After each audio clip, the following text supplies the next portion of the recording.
Bom, boa tarde. Queria agradecer a Gisele e a Ana pelo convite.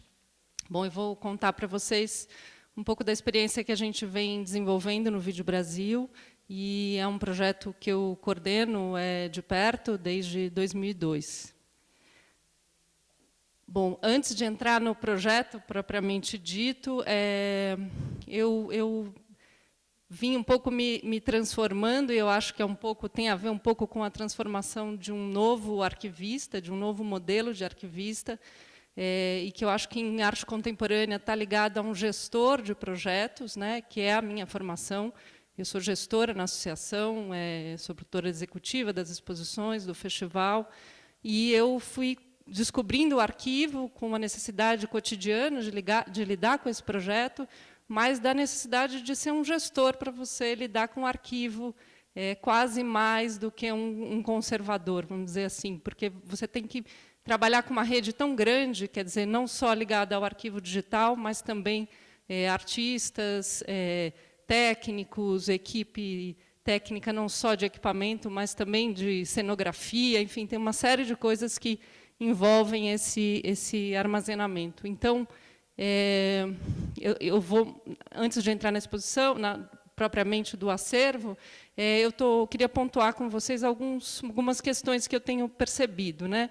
Primeiro, no caso do Vídeo Brasil, a recorrência cada vez mais frequente de obras efêmeras, né? Então, a gente está falando de um acervo de vídeo, de videoarte, de projetos de internet, de instalações, né? De projetos que envolvem computador, vídeo, objetos.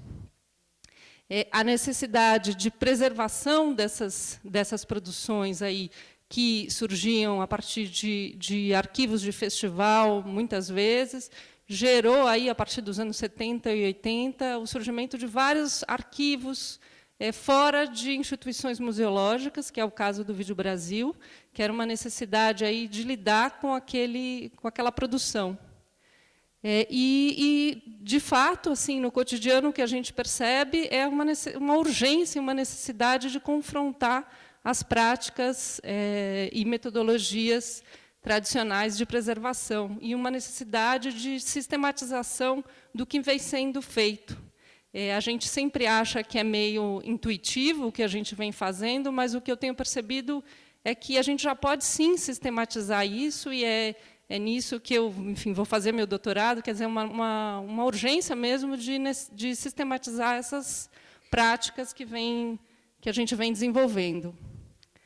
Bom, uma questão que eu tenho trabalhado é como os arquivos e materiais das exposições de arte contemporânea tornam-se peças-chaves nesse novo posicionamento aí do arquivista, né? Então, eu acho que a questão que eu me coloco é se devemos focar na documentação dessas obras, em vez de preservar os trabalhos integralmente.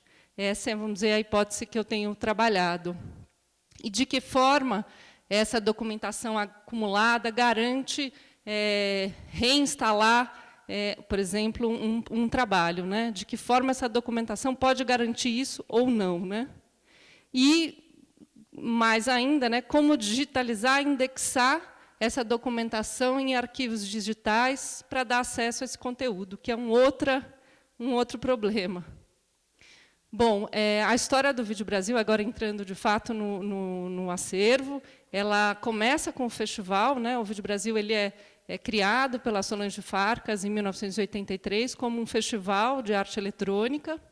O ano que vem o festival completa 30 anos de existência, e o acervo ele nasce junto com o festival. Então, acabou a edição do festival e ficavam aquelas fitas, no caso, o VHS, o Matic, e a Solange começou, de fato, a guardar esses, vamos dizer, não só as obras, como também uma documentação, textos, enfim, contatos das pessoas. E, em 91, ela funda a Associação Cultural Vídeo Brasil, e, na missão, quer dizer, no estatuto da associação, um dos itens era preservar e difundir esse arquivo, né, esse acervo. Bom, eu divido esse trabalho que a gente vem fazendo em 3 fases. A primeira, de 1983 a 2001, que eu chamo de fase de acumulação crítica, que é uma urgência em resgatar e guardar da destruição iminente a mídia eletrônica. É interessante notar também que a gente está falando de um momento que o Brasil aí está saindo de um período de ditadura, então o acervo do Vídeo Brasil ele nasce com essa urgência também de memória. Quer dizer, tinha uma necessidade, por uma falta de política pública, de você constituir uma memória daquela produção.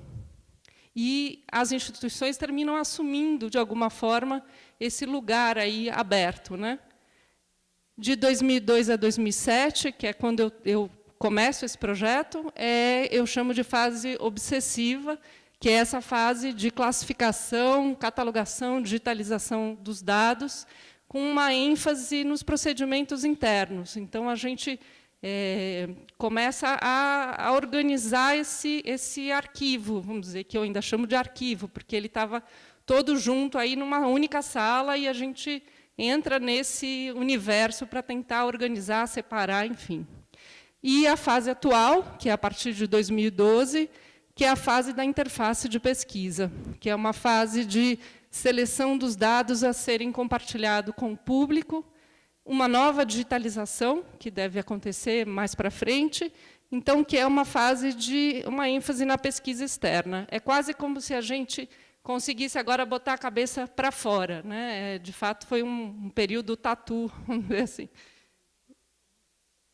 Bom, em linhas gerais, aí, números do acervo, para vocês terem uma ideia de que universo a gente está falando. Então, o total de registros no acervo físico, a gente tem 3.561 registros, isso quer dizer catalogado, né? Item catalogado nesse banco de acervo físico. Desses 351, 1.571 são obras, 857 são compilações e curadorias, e 1.136 são documentação, making-off, entrevistas, registro de performance e material bruto. Total de suportes físicos no acervo é 7.358 fitas, mais 150 arquivos digitais. Eu diria, enfim, daqui a 5 anos, que a gente teria uma 4ª fase, que são os arquivos digitais. A gente está começando a tatear isso, que aí é um outro problema ainda mais complicado, né? Bom, total de suporte por formato, eu não vou nem ler isso, mas para vocês terem uma ideia de que universo a gente está falando, né? De VHS, Super VHS, Betacam, Mini DV. DVD aqui é uma mídia de cópia, tá? Não é uma mídia de acervo. Mini DV, porque foi a primeira remasterização, a segunda remasterização aí, nesse período de 2002, foi digitalizar para Mini DV, foi a opção que a gente tomou na época. E, por exemplo, tem esse formato D2, tinha sido feita uma remasterização do acervo, e esse formato não virou, não aconteceu, não existe mais player desse formato D2, então é um material que está lá guardado apenas. Bom, e um disco rígido mais backup, por enquanto.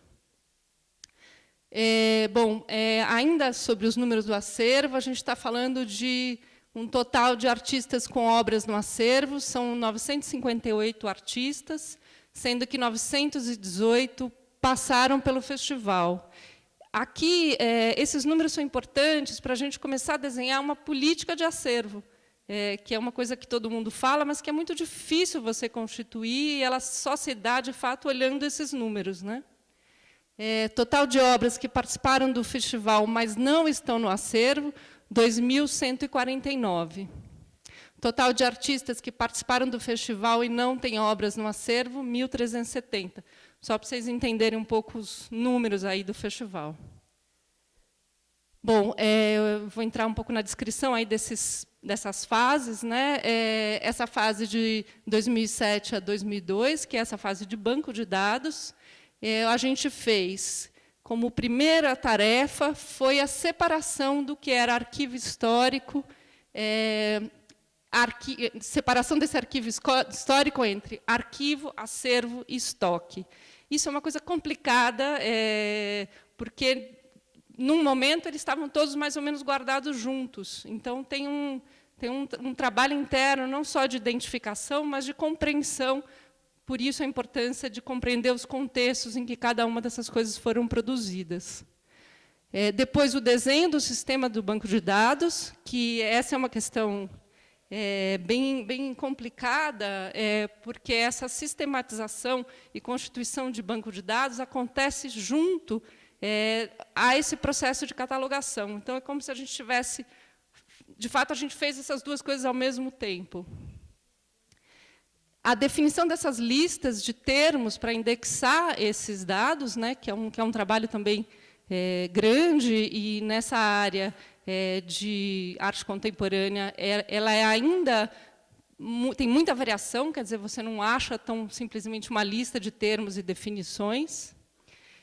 E quarta etapa aí foi a digitalização das obras em vídeo e dos documentos. A gente começou esse projeto com uma consulta com a Cinemateca de São Paulo, e a Cinemateca Brasileira, que fica em São Paulo, e, numa das conversas, a gente ficou claro, quer dizer, para a gente, de fato, preservar aquela mídia só passando para a película, né? A gente chegou nesse momento, e aí a gente resolveu ir para a mini DV, que era o formato acessível e possível para a gente na época, mas que é instável. Hoje ele já tá sob risco. Quer dizer, no mínimo, uma fita mini DV dura 5 anos. A gente já está, se a gente fez isso em 2007, a gente já está correndo risco no acervo. Então, você está sempre nessa produção delicada. Bom, esse foi o trabalho que a gente fez, que é o tombamento dos suportes físicos, colar etiqueta, higienizar as fitas e organização aí dos suportes em prateleiras, enfim, com as suas devidas etiquetas. Esse é um sistema que a gente... É o desenho da época, tá? Um desenho de 2004. Esse sistema de banco de dados que a gente criou. Dentro desse quadrado aí são os bancos, cada um é um banco de dados. Então, a gente vai ter nomes, instituições, festivais e mostras que não a produção do Vídeo Brasil, festivais e mostras e curadorias do Vídeo Brasil, obras, arquivos anexos, que é onde a gente coloca a fotografia, o próprio vídeo, controle de inscrição do festival, porque a mostra competitiva, que era a nossa maior entrada no acervo, a principal entrada no acervo, saía também desse banco. Esse ano já não sai mais, mas nessa época ele era bem tudo amarrado. Um controle físico do acervo, e o que é mais significativo para mim, olhando hoje, é o tamanho dos procedimentos. Vocês podem ver que, na época, a gente não se dava conta, mas o que a gente estava fazendo, de fato, era definir procedimentos de trabalho interno.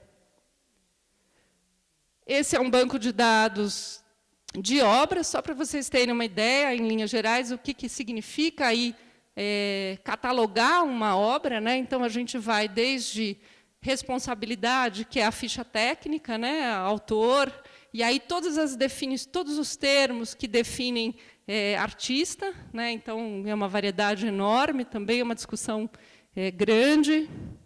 A questão de descritores, palavras-chave para descrever obra, direitos de uso, então toda a questão de contratos, se a gente tem direito ou não tem direito, como é que funciona a relação com o artista, as participações em evento, textos relacionados, sinopses de obra, texto crítico, dados gerais da obra, duração, formato em que ela foi produzida, se ela é parte de uma coleção, se ela é parte de uma curadoria, e como ela está no acervo físico, quer dizer, se eu tenho quantas cópias, quantas fitas.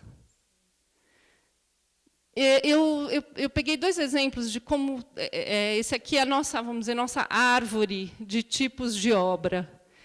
Essa era uma árvore de 2004. Então, isso foi assim, depois que a gente digitalizou todos os catálogos do festival até a época, que é o 15º, que é 2007, a gente fez uma lista grande de tipos de obra que a gente encontrava. Então, a gente tem, enfim, áudio, compilação, curadoria, escultura, fonte tipográfica, imagem fixa, dividida aí como fotografia, holograma, imagem impressa, plotagem, instalação como fotoinstalação, videoinstalação, novas mídias, hipermídia, CD-ROM, DVD-ROM, internet, objeto, película, performance, pintura, projeto e vídeo. Hoje, a gente fez uma limpeza grande nesse universo, quer dizer, eu estou mostrando aqui, não é que não existem as outras, mas eu estou mostrando o que, de fato, a gente tem no acervo, né? Foi isso que a gente reduziu. Quer dizer, a gente tem percebido que, quanto mais você simplifica, melhor, né? Quando se trata de indexação de uma grande quantidade de registros.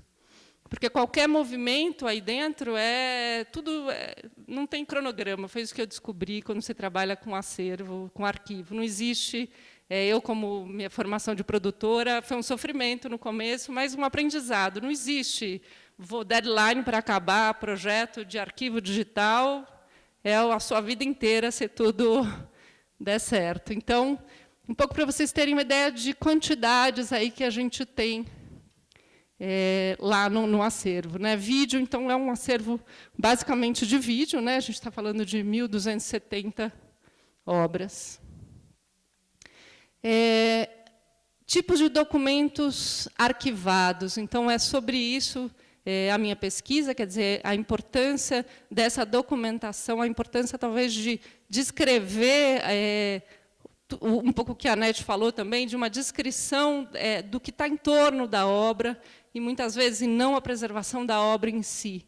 Então, para cada obra, a gente definiu como procedimento guardar, vamos dizer, projeto enviado pelo artista, o esquema de montagem, especificações técnicas, contratos, relatórios de produção, depois os projetos finais, né, como é que essa obra foi, como é que ela aconteceu de fato, toda a documentação fotográfica em vídeo dessa produção, dessa obra exposta, depoimentos de artista, com curador e clipping. Eu peguei um exemplo, que esse é um trabalho do Ali Salomão e do Carlos Nader, de 1998, que participou do 12º festival. Era uma performance chamada Bestiário Masculino e Feminino, que acontecia dentro de uma instalação. Então, era uma instalação do Carlos Nader, que chamava Cine Segredo, e dentro dessa instalação acontecia uma performance do Ali Salomão. Bom, um pouco para vocês terem, eu peguei para vocês terem uma ideia da documentação que a gente tem sobre esse projeto. Então, essa é o esquema de montagem.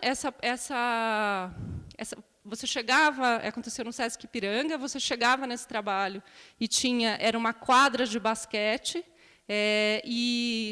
com silêncio, silenciosa, enfim, você chegava e tinha um pedido para você deixar um segredo. Você tinha que contar, escrever um segredo no papel e jogar numa urna. E aí você entrava, isso nessa parte externa dessa planta, e aí você entrava nesse espaço, que era o espaço da performance. Dentro desse espaço, você tinha 75 galinhas caipiras vivas, quer dizer, um projeto que hoje dificilmente aconteceria, toda uma estrutura de vídeo, quer dizer, 4 projetores, toda uma estrutura de som. Você vê que a gente tem toda uma descrição dos equipamentos que foram usados na época, que isso não necessariamente a gente vai localizar, de fato, esses equipamentos. Tinha um palco no centro, porque tinha uma banda, quando acontecia a performance. A performance envolvia o próprio Ali Salomão, uma banda com músicos, um show de mulatas, todo mundo usando máscara. Era uma cacofonia completamente vamos dizer, diferente da parte externa do Carlinhos, que era essa instalação chamada Cine Segredo. E, enfim, toda uma parte de luz. Peguei só uns materiais para vocês verem. Então, por exemplo, tem toda uma pasta enorme sobre o casting, que foram esse show de mulatas que tinha. Então, toda a parte de figurino, então foram produzidas 200 máscaras. Então, tem todo um desenho, um trabalho de desenho de escolha dessas máscaras, o uniforme que o Ali Salomão usava na época também, que foi feito, foi produzido. Bom, eu agora vou fazer um contraponto do que a gente tem hoje, né? Que é esse momento aí de 2012, que é uma mudança radical para a gente, que a gente se deu conta que a gente quase vinha trabalhando os últimos anos com uma ênfase muito grande, mais interna. A gente não estava contando isso para ninguém. Não que não tivesse tudo online, mas era muito difícil de você ver essa produção. Então, por isso que é uma necessidade de mudança de interface muito grande. Então, o que a gente está fazendo hoje no site é separar o que é arquivo histórico do que é acervo físico. Apesar da gente já ter feito isso internamente, lá em 2005, no site eles estavam todos juntos. Então, o que a gente está fazendo hoje é o que é o arquivo histórico do festival, ele vai ficar num lugar, digo, as obras e toda essa documentação, e o que é acervo físico, obra, a gente vai para um outro lugar do site. Isso é fundamental para você conseguir criar uma metodologia interna para trabalhar com essas obras, porque, senão, a gente fica sempre lidando com números gigantescos. A gente nunca consegue chegar nas obras que estão, de fato, no acervo sobre a responsabilidade do Vídeo Brasil. Então, é isso que a gente está trabalhando. Então, essa separação do que é obra e do que é evento. É quase uma descontaminação aí, dessa influência do próprio festival, que é o gerador e a política de entrada do acervo, mas uma necessidade mesmo para você trabalhar esse acervo no sentido de preservação, é preciso fazer essa separação, essa distinção. Bom, um enfoque grande na interface de pesquisa e esconder a estrutura organizacional do banco de dados. Quem começa a trabalhar com banco de dados, você fica um pouco, ao mesmo tempo, enlouquecido e, ao mesmo tempo, também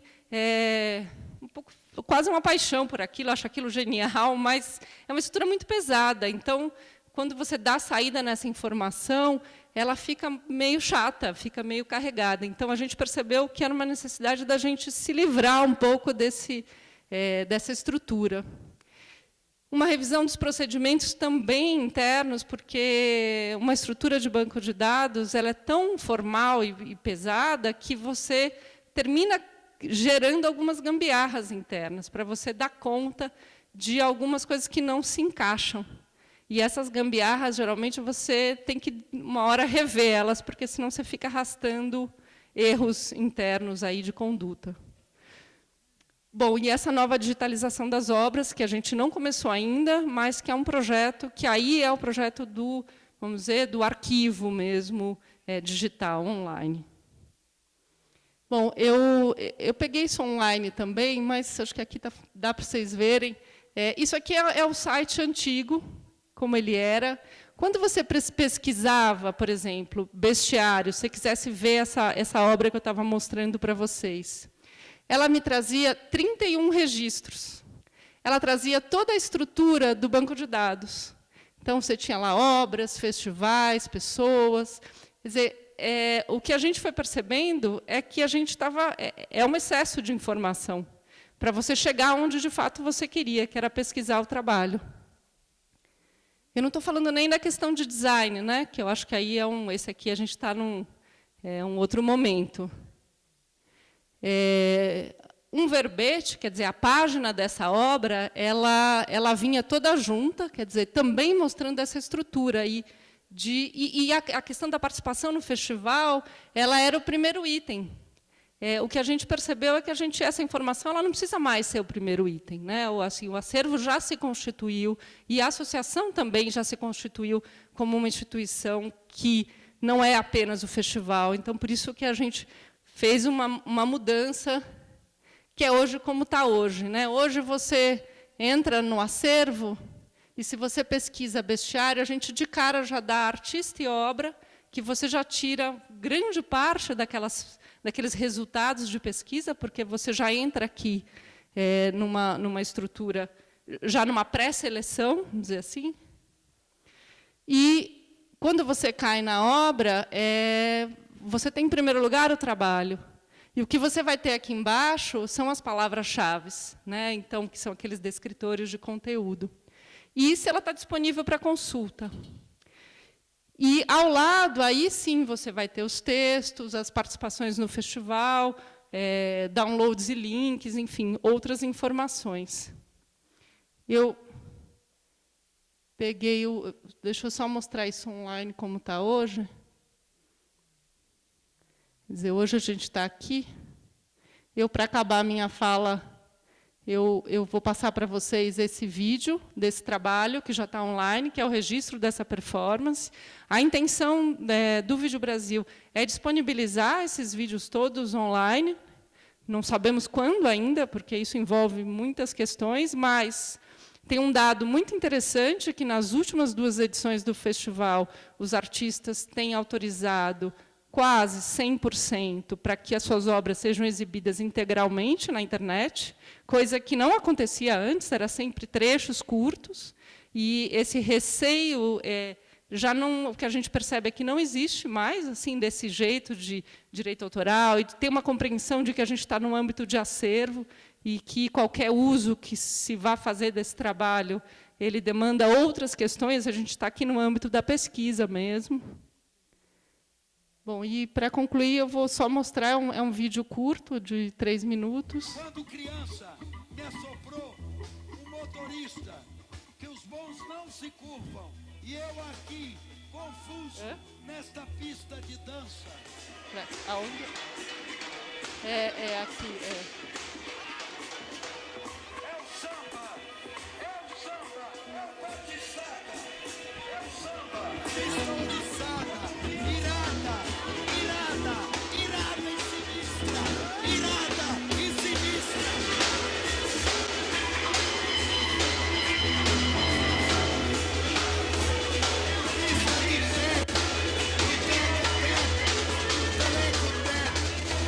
Meu coração bate como telectec, telectec. Todo mundo dançando, é perto da loucura e se comunica. Todo mundo dançando.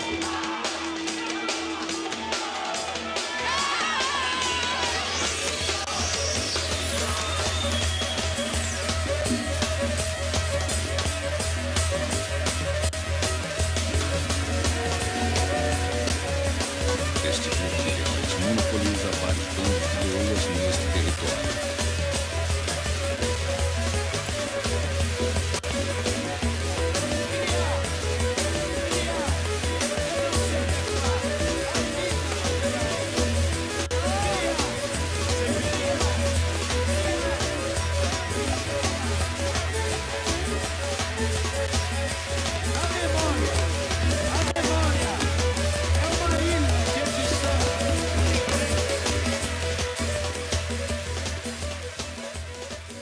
Valida lo mau, in che muove a zona di Napoli.